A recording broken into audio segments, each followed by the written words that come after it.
Après les élections législatives de 2023, plusieurs membres du parti Mouvement Populaire de Libération ont déserté le parti pour des raisons ou une autre. Récemment, dans la 20e circonscription électorale, ce sont les membres de la coordination qui ont également démissionné. Mesdames et messieurs, nous en parlons dans ce numéro de votre émission, la vraie version de ce 19 novembre 2023 avec notre invité Epiphane Godonou à Danto-Digny. Il est désormais ex-coordonnateur du Mouvement Populaire de Libération dans la 20e circonscription électorale. C'est bien ça? C'est bien ça, madame. Bonjour à vous. Bonjour, comment vous allez? Très bien, merci d'avoir accepté notre invitation. C'est moi qui vous remercie. Mesdames et messieurs, on se retrouve dans un instant avec notre invité. Mission spéciale fécondation in vitro à la clinique Saint-Nicolas. Un traitement d'azospermie chez l'homme.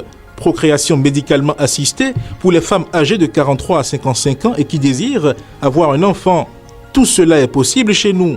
Enregistrez-vous dès maintenant à la clinique Saint-Nicolas située à Porte-Novo, quartier Agbokou à 100 mètres du terrain de football.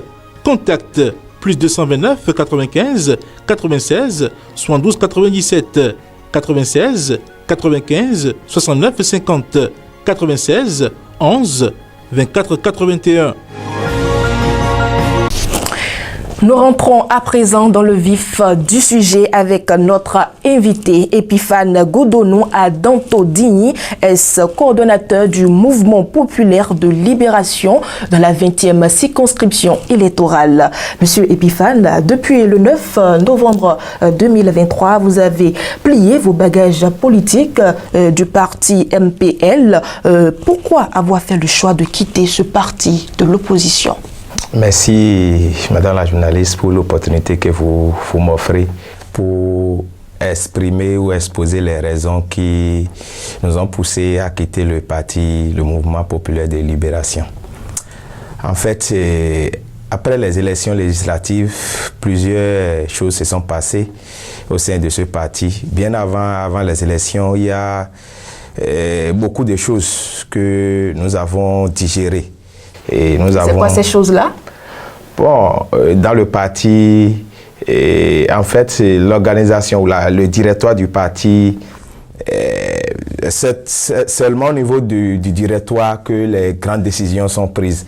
Il y a souvent cet oubli de la base des différentes coordinations des circonscriptions électorales. Nous ne sommes pas souvent on ne demande pas souvent notre avis avant de prendre des décisions, et c'est généralement le président et peut-être quelques vice-présidents ou les vice-présidents qui prennent souvent les décisions, et que nous nous sentons souvent lésés dans ces différentes décisions-là. Mais comme on dit que ce qui nous réunit dans le parti est plus grand que ce qui nous divise, nous avons accepté rester, travailler avec eux malgré les difficultés que nous rencontrons. Et pendant les élections aussi, il y a beaucoup de choses, surtout l'organisation pour la bonne marche, pour la réussite de ces élections au sein du parti. Il y a seulement le président, les vice-présidents, ceux qui sont dans le directoire qui, peut-être pour la couverture médiatique des différents mouvements du parti, oui. C'est seulement ceux qui sont au niveau du directoire qui ont bénéficié de ces différentes choses. Et nous qui sommes loin, nous qui ne sommes pas dans la direction, ou dans le directoire du moins, ou nous qui n'ont pas la chance voilà, d'être proches d'eux, nous n'avons pas bénéficié de grand chose. Nous avons été laissés à notre propre compte et nous avons fait comme nous avons pu. Et tout ça là, nous l'avons accepté, nous les avons digérés. Après les élections, au lendemain des élections, le vice-président chargé de l'Atlantique, oui. M. Billy Houmassé, il m'appelle pour me dire qu'il y a une certaine difficulté au sein du directoire, comme quoi il y a les frais de campagne, oui. Qui étaient destinés au parti, que le président, lui seul s'est accaparé de cet argent-là, et qu'il on doit demander son départ, sa démission. On dit ok. Vous savez que le parti a eu de l'argent pour participer aux élections, mais vous nous avez rien dit, vous nous avez laissé comme ça. C'est après nos investigations, après les différentes questions que nous lui avons posées, qu'il nous disait que lui-même, il a pris une certaine partie de cet argent-là, mais que le président n'a pas finalement respecté l'accord qui était peut-être pris entre les différents membres du directoire, et c'est pourquoi on doit demander sa démission. Mais en réalité, l'argent a été dilapidé au niveau des responsables du parti. Voilà, des responsables du directoire. Je suis responsable aussi, mais je n'ai pas été associé. Donc voilà là le nœud du problème. Le véritable nœud. Parce que nous avons dit on peut pas avoir de l'argent, le parti ne peut pas avoir de l'argent pour les élections et que ce serait seulement les membres du directoire qui doivent se partager cette somme-là. Et nous qui sommes dans les autres circonscriptions, nous n'avons pratiquement rien reçu. Et ça fait déjà beaucoup. Et les membres de la coordination de la 20e circonscription sont combien? Vous êtes combien à avoir démissionné récemment? Et en fait, ce n'est pas seulement les membres de la coordination, c'est pratiquement tous les militants MPL de la 20e. Nous avons représenté, ce sont les coordonnateurs de chaque commune qui ont émargé, qui ont signé la lettre de démission pour représenter les différents membres de leur commune. Votre démission a été notifiée moins d'1 an après les législatives, au cours de laquelle MPL a obtenu quelques 31 000 voix et surtout après la mésentente que vous venez d'évoquer. Apparemment, vous avez attendu un changement au sein du parti que vous n'avez pas reçu. Effectivement. Après, quand le différend est survenu au sein du parti, moi j'ai appelé le président d'honneur qui était l'ex-président M. Sabi Sira Korogone, pour avoir sa version. Bon, il m'a donné sa version. J'ai appelé le président aussi, M. Expérience Tebe, et il m'a donné aussi sa version.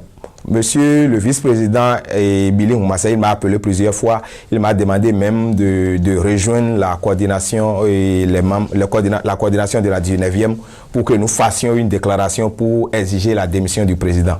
Il dit non, ça ne se fait pas comme ça. Parce que le parti a des tests.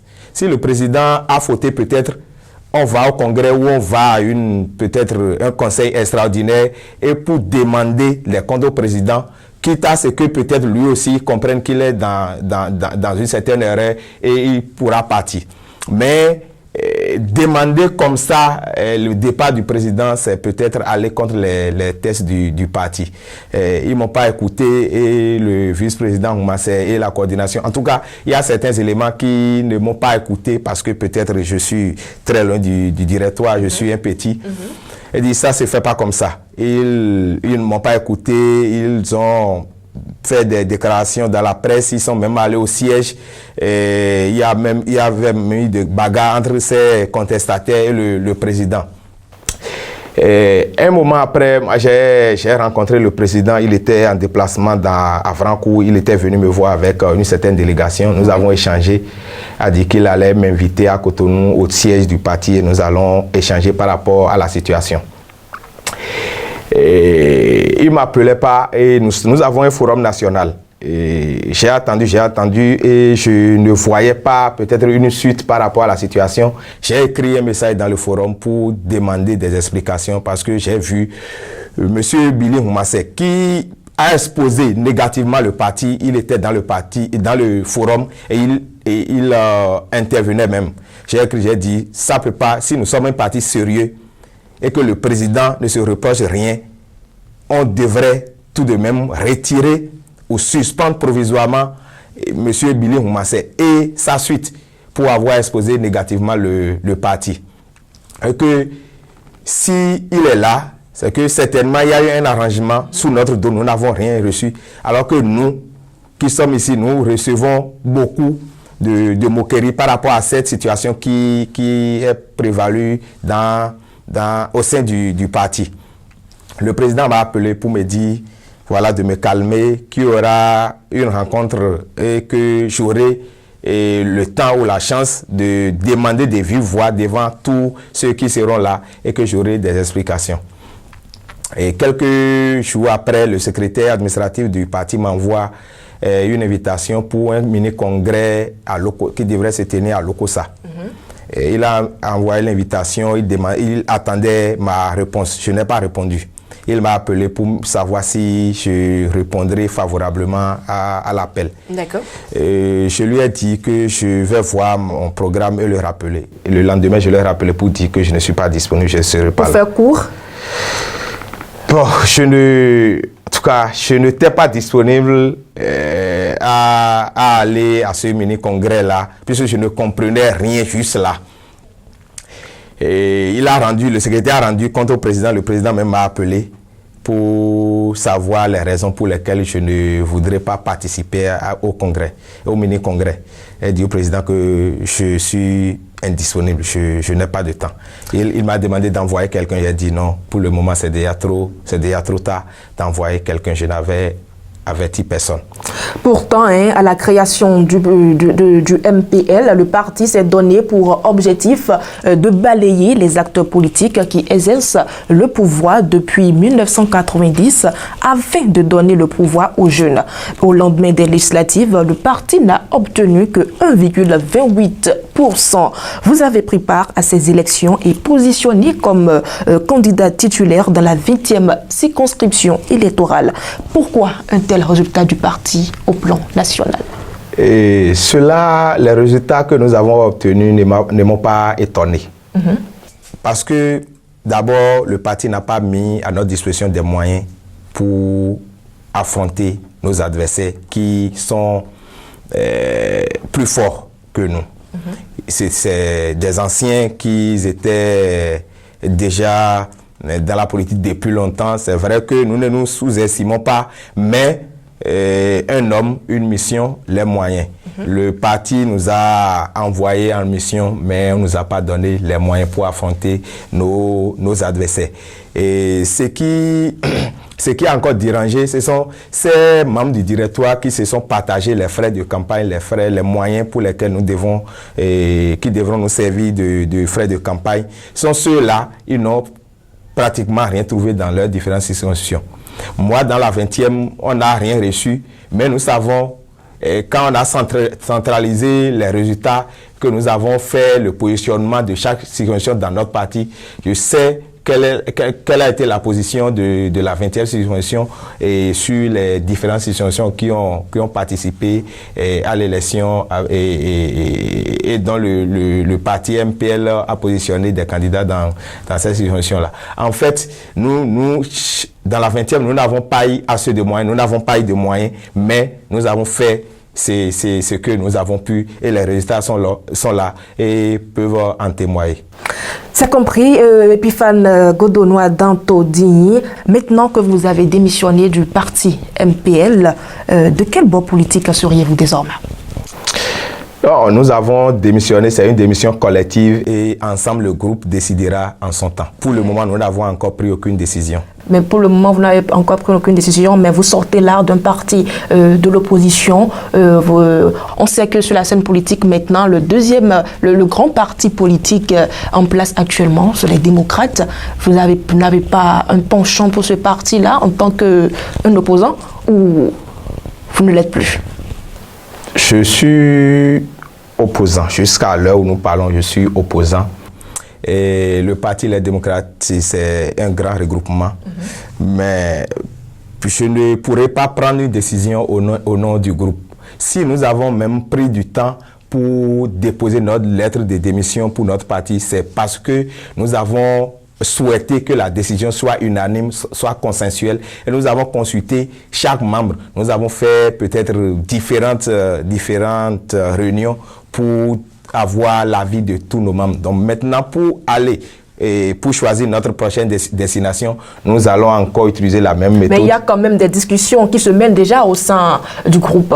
Pour le moment, non. Nous venons juste de déposer notre démission. Nous devons prendre le temps de réfléchir avant de commencer de choisir la nouvelle destination. Vous n'avez pas un penchant déjà là pour un parti politique, vous êtes quand même un acteur politique, vous voyez comment un peu l'actualité, vous en savez un peu plus quand même. Vous devez avoir un penchant là, vous ne pouvez pas démissionner d'un coup de tête sans savoir où vous projetez.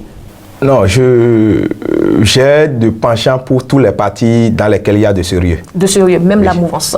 Oui. Une autre question pour vous, très rapidement. Vous n'êtes pas sans savoir que le projet de loi d'amnistie initié par le groupe parlementaire Les Démocrates pour la libération des détenus politiques est inscrit à l'ordre du jour de la session budgétaire. Les démocrates minoritaires à l'Assemblée nationale réussiront-ils à faire voter cette loi programmée dans la session budgétaire?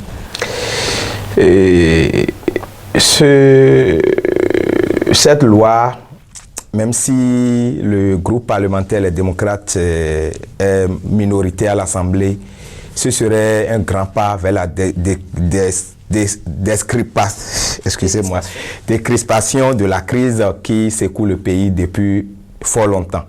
Même si, peut-être avec le nombre de députés à l'Assemblée, ils ne pourront pas le faire seuls. Je crois que la majorité à l'Assemblée doit accompagner cette liste si ils sont sérieux et veulent que la paix règne dans notre pays. À l'issue du dernier congrès du Parti Les Démocrates, l'ancien chef de l'État, Dr Boni Yayi, a été porté à la tête du parti. Bouleverse-t-il les cartes pour les échéances de 2026? Non, personnellement, je ne crois pas. Le président Boni Yayi a juste évité une crise interne au sein du parti. C'est-à-dire il a utilisé de la stratégie, de la diplomatie pour maintenir en vie le parti. Parce que on a appris que...